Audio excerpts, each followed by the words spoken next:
على ليبيا ما يسمى بليبيا الآن بدون جواز سفر.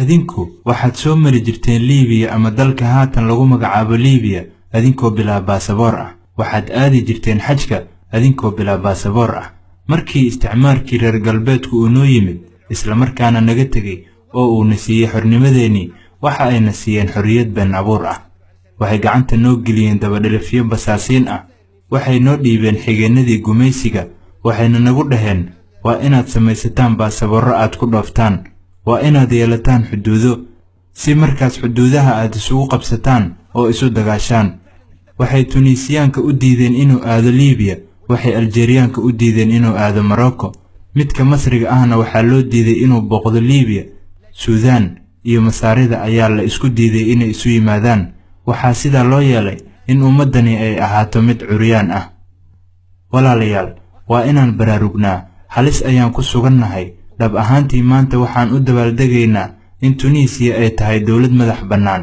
Aljeeriyana sidoo kale alxamdulillaah cadaabtii la marsiiyay kadib haatan waa madax bannaan tahay Liibiyana sidoo kale arrintaasi waa dhab laakiin damaanad ma haysano in berri aan sii ahaan doono dawlad xor ah iyo in kale laga yaabay inaan noqono kuwo mar kale la adoonsado هذا صحيح لكن ما نضمن بكره نكون مستقلين ام لا قد نكون مستعبدين maxaa yeelay caalamkan waa mid aan aqoonsanayn xaqa oo ay tahay inaad awooddaada oo kaliya ku maqoonisaa sidaad ku sii joogi lahayd Falastiin iyada xaq ma lahan miya shacabka reer Falastiin dhulka ma lahan miya xaqu waa kaas may aqoonsadaan waa kaasi ma aqoonsanayaan Falastiin yaa ku haraya waxaa ku haraya midka awoodda leh ee dadka iyagoo nool aasaya ha oranina oo kaliya wallaahi ummadani waxay xaq u leeyihiin inay aayahooda ka tashadaan taasi waa maskixiyan balse yaa ku dhaqmaya shacabka reer Falastiin wuxuu xaq u leeyahay inuu masiirkiisa go'aansado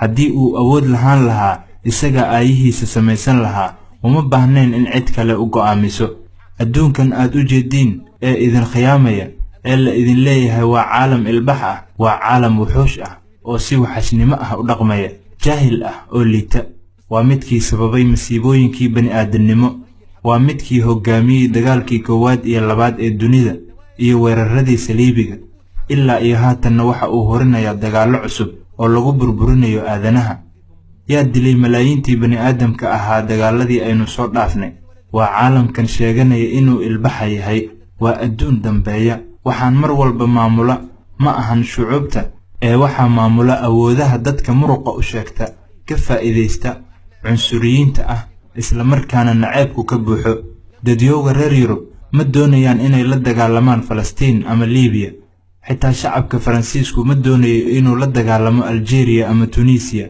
laakiin ururadan sida joogtada ah u maamula shucuubtaasi ayaa sida aragtida xukuumadahaasi qabaan ee ku dhisan dulmiga iyo dhigmirashada kooxahaasi waa kuwo naceeb iyo cadaawo badan waxayna idinkula jiraan dagaal naceeb ku salaysan mana ka waabanayaan inay idin burburiyaan hadday idinka arkaan tabardarri hadday idinka helaan meel daloosha ولن ترضى عنك اليهود ولا النصارى حتى تتبع ملتهم مش ممكن يرضوا عنكم امشوا استسلموا امشوا اعترفوا بإسرائيل يهود iyo masiixiyiin kaama raali noqonayaan ilaa aad diintooda raacdid suurtagal ma aha inay idinku qancaan oo ay idinka raali noqdaan ordaha waayahay isdhiiba ordaha waayahay aqoonsada Israa'iil ma anfacayso yahuud iyo masiixiyiin kaama raali noqonayaan ilaa aad diintooda raacdid iyagu way sii wadayaan inay maamulaan way sii wadayaan inay isku dayaan inay gacanta ku dhigaan awoodaheena balanteenu waa wax iska caabin war kale ha dhageysanina iska caabin oo kaliya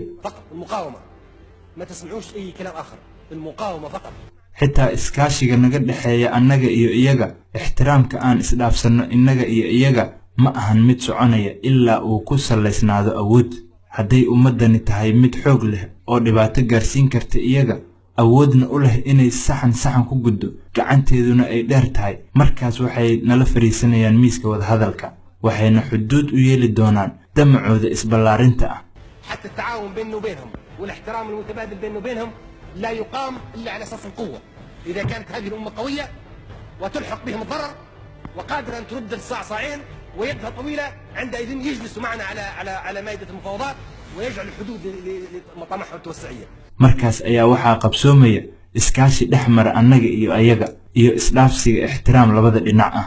laakiin iskaashi dhexmaraya nin xoog leh iyo nin tabar yar, xushmad ka dhaxaysa nin xoog leh iyo nin taag daran, nin baahan iyo nin hodan ah suurtagal ma ahan. waxaasi xeer ma ahan, mana ku tiirsanaanayno. عندئذ يقام التعاون بيننا وبينهم والاحترام المتبادل. أما تعاون بين قوي وضعيف، احترام بين قوي وضعيف، بين محتاج وغني، لا يمكن أن يكون. هذه ليست قاعدة أبدا لا نعتمد عليها. siduu iskaashi noo dhex mari karaa annaga iyo Yurub haddaan annaguna nahay kuwo tabar yar iyaguna yihiin kuwo awood leh? iyagu waxay doonayaan in wadamadeena Carbeed ay noqdaan suuq isticmaala ama laga soo buuxiyo qashinka ay soo farsameeyaan. waxayna doonayaan in aynaan yeelanin awood warshadeed si aanan u farsameynin gaaska, batroolka, saliidda iyo fosfaatka. waxay doonayaan in iyaga ay warshadahooda u qaadaan oo soo farsameeyaan, hadhowna naga sii iibiyaan. waxay doonayaan inaan annagu noqonno suuq wax burburiya iyo goob ciidamadu ku tababartaan. haddii dagaal dowladeed uu dhacana waxay iyagu doonayaan inay gacanta ku qabtaan goobahaasi si ay u qabsadaan marinka Jabal Daariq, gacanka Sirt, baab almandab, kanaalka Suweys, marinka Hormuz. waxay nagula dagaalameen webiga Urdun, webiga Yarmouk, webiga Alcaas iyo webiga Liidani. hadda webiyadaas aan idiin sheegay waxaa kulligood haysta Israa'iil, waxaana sidaa loo yeelayaa in carabtu aysan ka faa'iidaysan webiyadaas. kadib waxaa imaan doona doorka webiga Dajla iyo Furaat, labada webi ee Ciraaq, iyaguna waa la qabsan doonaa. runtii ummadan khatar ayay ku sugan tahay. ثم يأتي الدور على دجلة والفرات سيتم احتلالها. هذه أمة في خطر. waan farxaynaa, waan dabaaldegaynaa, waan heesaynaa, laakiin waa inaan wax iska caabinaa. bilaa iska caabin waa mustaqbal la'aan. waa inay idin arkaan adinkoo awood leh, adinkoo xoog leh. taasina kuma gaari karno inaan ku heesno xorriyadda Liibiya, xornimada Tunis ama gobonnimada Algeria iyo wixii la mid ah. taasi waxay u baahan tahay midnimo, inaan si degdeg ah u midowno, inaan dadka isku keenno, garbaha isu saarno, ka faa'iidaysano awoodaheena, biyaha, miraha, biyaha roobka, biyaha dhulka ku kaydsan, badda, qorraxda iyo dhammaan fursadaha. waa inaan isku geynaa habeen iyo maalin ka hor inta uusan gumaystuhu mar labaad noo imaan. wixii ka soo hara arrintaas waa dhimasho, wixii aan taa ahaynna waa waqti lumis iyo khiyaano. هذا يتأتى بالوحدة فورا، بحشد البشر الكتف على الكتف، والإمكانيات والمياه والحبوب ومية المطر والمياه الجوفية والبحر والشمس وكل الإمكانيات يجب أن نرصها ونحشدها ليل نهار قبل أن يأتي الاستعمار مرة أخرى. أي توجه غير هذا مهلكة، تضييع للوقت وخداع. wixii aan ka ahayn inaan u jihaysano midnimo dhab ah oo degdeg ah oo aan ka laabasho iyo cabsi lahayn waxay noqonaysaa khiyaano lagu sameeyay mustaqbalka ummadda Carbeed, khiyaano loo geystay jiilasha soo socda. yuhuuddu hadda waxay samaysanayaan gantaalo gaari kara 4,000 oo mayl si sawaariikhdooda u gaarto Algeria iyo Tunis. Israa'iiliyiintu lama dagaalayaan Falastiin oo qura ee waxay la dagaalamayaan ummadda Carbeed. waxani waa dagaal jiritaan ee ma ahan dagaal xuduudeed. waxayna sugayaan maalinta la xalliyo mushkiladda Falastiin si ay isugu ballaariyaan inay weeraraan inta ka hartay shucuubta Carbeed. الإسرائيليين لا يقاتلون ضد فلسطين فقط، يقاتلون ضد الأمة العربية. هذا قتال وجود وليس قتال حدود. وهم ينتظرون اليوم الذي يحل فيه المشكل الفلسطيني لكي يتفرغوا للهجوم على بقية الشعوب العربية. godka reer Falastiin wuxuu wax isaga caabinayaa idinka dartiin, waana in la taageero oo aan awooddeena oo dhan isugu geynaa godka reer Falastiin. waayo godka Falastiiniyiintu waa furinta hore ee difaacaysa ummadda Carbeed. haddii jiidaas hore ay soo jabto waxay ciidamada Yuhuudda u soo dhaqaaqi doontaa dhinaca wadamada Carbeed iyo Khaliijka. waxayna doonayaan inay boqortooyo Israa'iil leedahay ay ka taagaan dhulalka Carbeed. لأن الخط الفلسطيني هو الخط الأمامي للدفاع عن الأمة العربية. إذا سقط هذا الخط ستتقدم القوات الإسرائيلية إلى البلاد العربية من محيط الخليج. يريدون إقامة إمبراطورية إسرائيلية فوق الأرض العربية. hadhegaysanina sheekada ah barnaamijka nabadda waa khiyaano iyo marin habaabin bulsho. barnaamijkee nabadeed ayaad ka hadlaysaan? waa barnaamij ku salaysan burburin iyo xasuuq ka socda Lubnaan, Suuriya, Falastiin, Tunis, Liibiya. barnaamij nabadeed ee aad ka hadlaysaan waa midkii Israa'iil u suurageliyay in diyaaradaheedu ay duqeeyaan Falastiiniyiinta ku nool magaalada Tunis. haatan Falastiiniyiinta iyagoo nool ayaa la aasayaa. hadda waa iyagoo nool. waa taas hannaanka nabadda ee aad ka hadlaysaan. taasna waxay ku timid hoos u dhaca iyo talaxumada Carbeed. ayaan waxaa jirtay ummadda Carbeed ay awood lahayd, qowmiyadda Carbeedna dhawaqoodu xoog badnaa, calanka qowmiyadda Carbeedna sarreeyay sida xilligii Jamaal Cabdinaasir. shacabkan aad ku arkaysaan Liibiya, Aljeeriya iyo Tunis, dhalinyaradan iyo jiilkan cusub waa jiilkii careysnaa ee Falastiin. jiilkan waa jiilkii careysnaa. waa wax aan la aqbali karin. siyaasadahaasna waa in lagu gacan seeraa gebi ahaantood. jiilka careysan ee haatan wuxuu doonayaa inuu burburiyo xuduudaha, in la midoobo, in awooddii la soo celiyo, in iska caabin laga horgeeyo, in Falastiin la xoreeyo, in la dhiso hanti wadaag iyo in khayraadka Carbeed loo qaybiyo dhammaan dadka Carbeed. waxaa jira dad hodan ah iyo kuwo sabool ah, nin ladan iyo nin faqiir ah, taliye iyo loo taliye, mid hubaysan iyo mid aan hubaysnayn. xaggee ka yimid kan ladan? xagguu hantida ka keenay? waa hantidii muwaadiniinta kale ee saboolka ah. marba haddii aad aragto taajir, macnaheedu waa mid saboolna inuu jiro. haddaad waddan ku aragto ruux sabool ah, macnaheedu waa in halkaas ku nool yahay mid taajir ah. kan hantiilaha ah maalqabeen ma noqon karo ilaa waa marka uu hantida kuwa saboolka ah qaato. من أين هذا الغني؟ من أين جاء الغنى؟ من ثروة بقية المواطنين الفقراء. إذا هناك غني معنى هذه فقير. إذا وجدت في أي بلد فقير معنى هذا أن هناك واحد غني. الغني لا يكون غني إلا من ثروة الفقير. waa lagama maarmaan in dadkoo dhan loo cadaalad sameeyo, isla markaana khayraadka loo qaybiyo dhammaan shacabka waddanka Carbeed. shidaalka Carbeed Carab ayaa iska leh. Tunis shidaal ma leh. liibiyana shidaal ayay leedahay. waa qalad.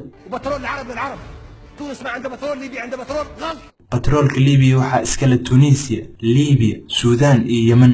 walaalayaal, tani waa muuqaalka aan maanta ku noolnahay. waa xaaladda aan maanta ku sugannahay. waa inaan ka fikirnaa berri si dhibaatadani aysan u soo noqon. waa inaysan soo noqon dhibaatadii ka dhacday saaqad Sayidii Yuusuf. waa inaysan mar kale soo noqon cadaabihii laga waraabiyey shacabka Aljeeriya, shacabka reer Aljeeriya ee uu dhibaataynayo caddaanku, isla markaana la barakiciyey. waa inaynu noqon maanta sida Falastiin oo kale. ma jirto wax la yiraahdo ilaalinta midnimada Carbeed. warkaas ha dhegaysanina.